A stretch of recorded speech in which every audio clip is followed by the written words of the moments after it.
Hi there, I'm Nu-Trix, and today I'm trying something out. Actually it actually works. I've got an iPad over here. This one is running Gadget as just a sequencer. It's sending MIDI to my USB. USB is connected to hardware devices that are here, so my MIDI can send to this one, to this one, and to this one. Actually, to all the other ones, but are not actually used right now.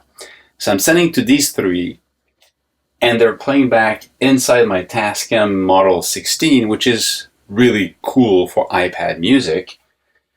But then I use my second iPad. This is my original 12-inch Pro that I bought way back.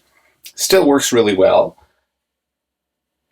I decided to reuse this, to repurpose this one as a multi-effects processor for each of the tracks. Because one thing that is great about the Tascam Model 16 is you can actually send hardware stuff in all of the 14 inputs. They can go to the preamp. You can send that directly to USB. And so you process it, and then you can send it back in the same track. Now, the only thing to make it work correctly, when you connect the USB from the Tascam to your iPad, I found that sometimes the 16 in and 16 outs don't appear. So what I do is I unconnect and reconnect the USB, and then it kind of forces it to appear. So that was a problem I had in the past, and at one point I figured it out, I forgot about it, and then now I remember that this is how you do it. So if you don't see it, you disconnect, reconnect, and then you'll see all the inputs. What I do then is I open up AUM, and then for each of the track, I basically just select that the input audio will be the track that is lit when I press here. And it's going to be recording. I mean, I've got 11 and 12. I'll show you what I mean by 11 and 12. You have these little controllers. And these, if you put it in live mode, so I mean here into live mode like this. Live, it means it's going to be just playing hardware. It's not going to go through anything else. Just go through the preamp, EQs, and on some of the tracks you've got a 1 knob compressor. But if you put it on this one here, PC, you see that you have USB under it. So it means that this is actually sent to the USB interface. So in my case, my iPad, and I have all the different inputs here that are assigned to this. So now I hear the signal. It goes through this. And what I'm doing is that I'm going to go in and just load on each of the track the plugin that I want. In this case, I really want to see the Super VHS. So I've got one on each of them. So this one here, I have the Super VHS is offering us what they call heat. This one here, which is basically distortion, tape saturation. We have wash, which is kind of lo-fi reverb. You have a drift, which is pitch drifting, kind of more like a tape that would actually slow down. Magic, without.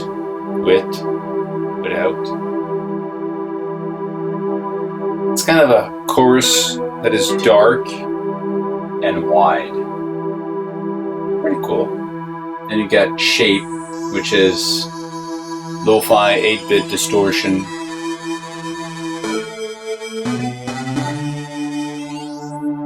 Artifacts, and then static noise.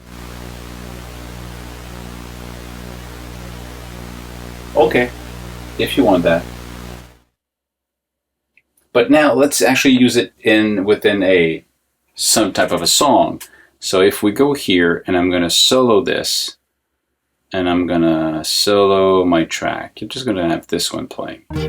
So it's this one playing.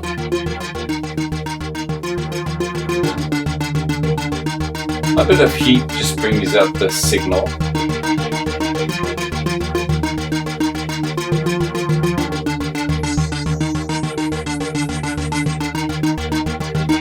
I like the magic makes it really, really nice sounding. Let's put it on the side for now.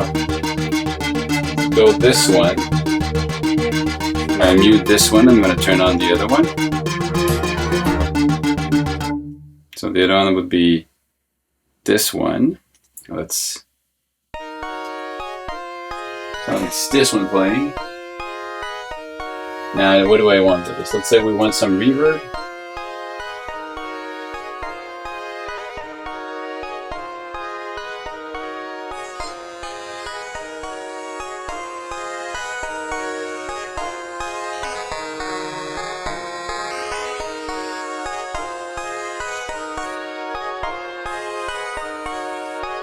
Just like that. Let's add some magic. This makes a huge difference for this one. It was a mono sound, it becomes like bigger. Let's actually turn off on the other one. If I use the two at the same time, it's better not to have the chorus on everything. Okay, now let's try the third one, which was basically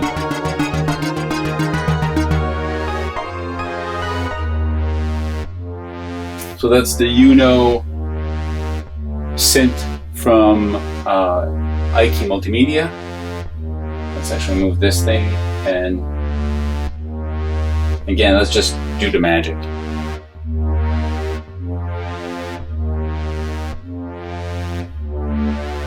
Pretty cool. Some static. I like this one with this sound of some heat.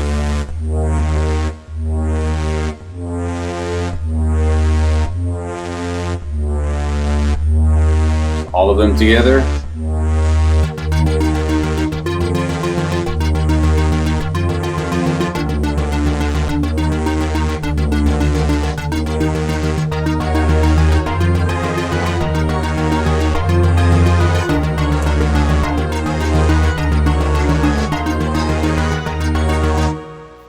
Take this and replace this with magic switch. See what this one does.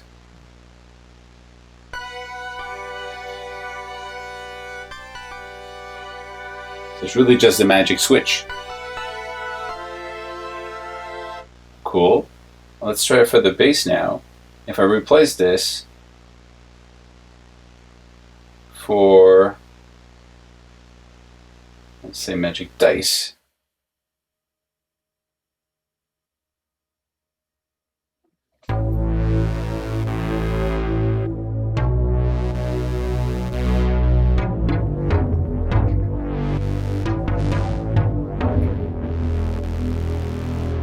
You're rolling the dice to see what's going to come up.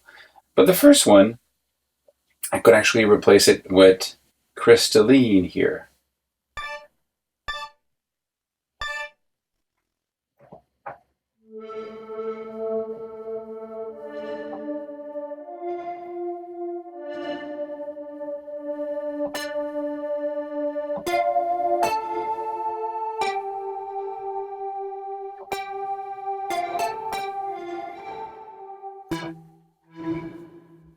A setup like this works. I mean, I have a sequencer that triggers different hardware devices. All of them goes into the mixer.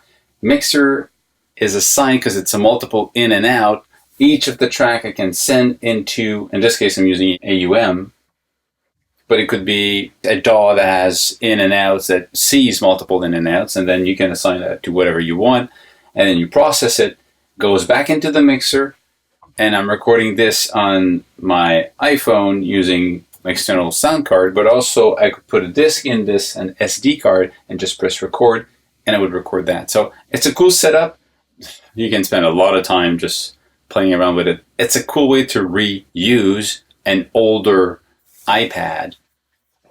So now this one can be a full-time effects processor built into my mixer, and not just a full-time effects, multi-effects processor. And then I have access to everything I like from the iPad into this. It cannot be too old. It needs to be able to run at least an OS that has AUV3 plugins. That's it. Pretty cool. Hope this actually helps. See you soon. Stay safe.